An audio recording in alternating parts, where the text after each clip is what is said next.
O Evangelho segundo o Espiritismo, Allan Kardec, capítulo 23.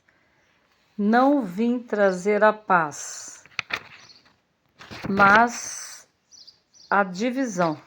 Jesus. Continuação. Item 14.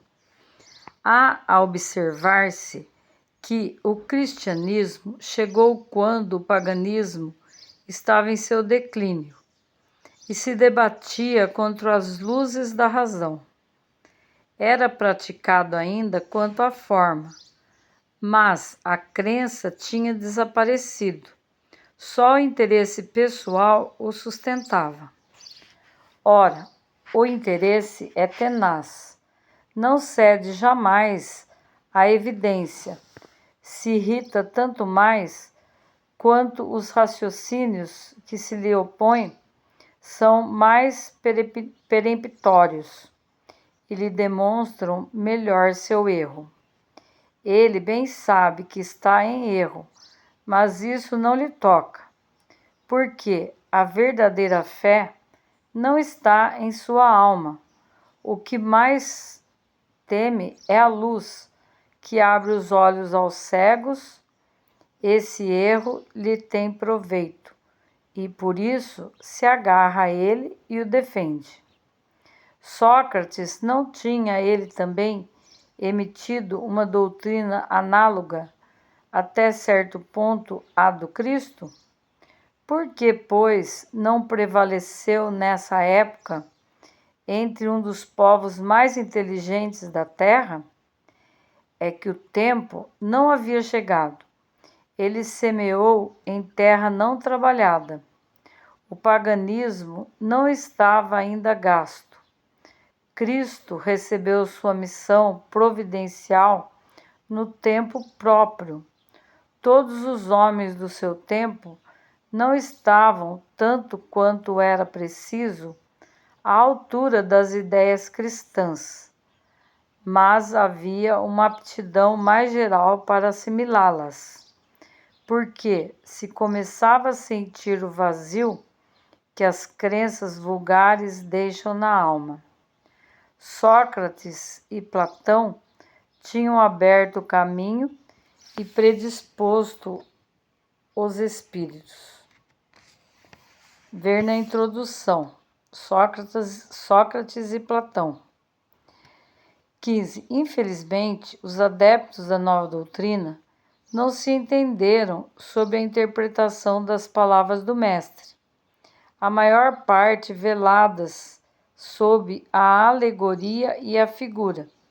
Daí nascerem, desde o início, as seitas numerosas, que pretendiam todas terem a verdade exclusiva, e que 18 séculos não puderam pôr de acordo, esquecendo o mais importante dos divinos preceitos, aquele do qual Jesus havia feito a pedra angular do seu edifício e a condição expressa de salvação, a caridade, a fraternidade e o amor ao próximo.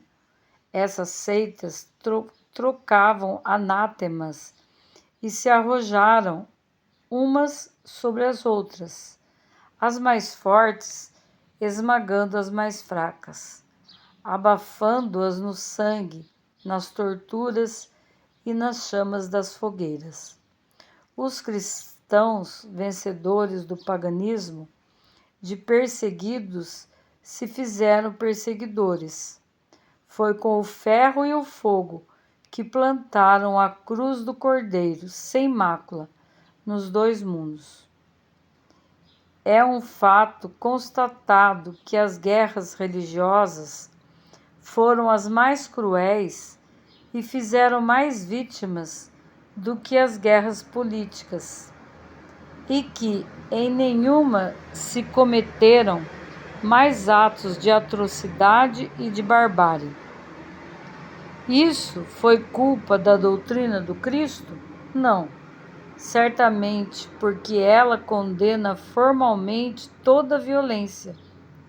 Ele disse alguma vez a seus discípulos: Ide matar, massacrar, queimar aqueles que não creem como vós?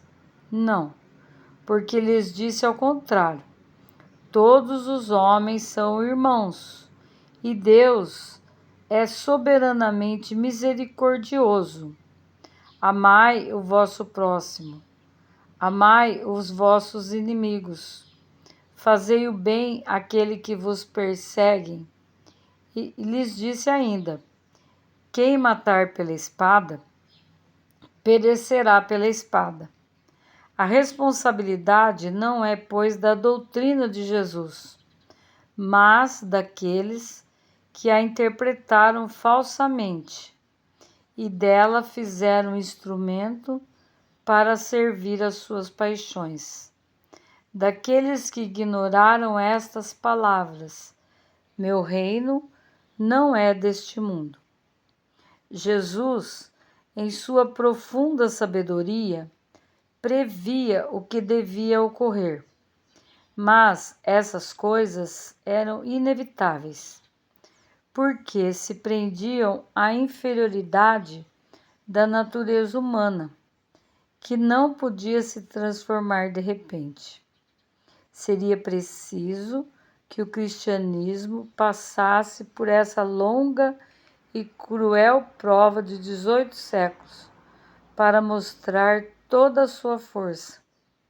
Porque, malgrado todo o mal cometido em seu nome, saiu dela puro. Jamais foi posto em causa.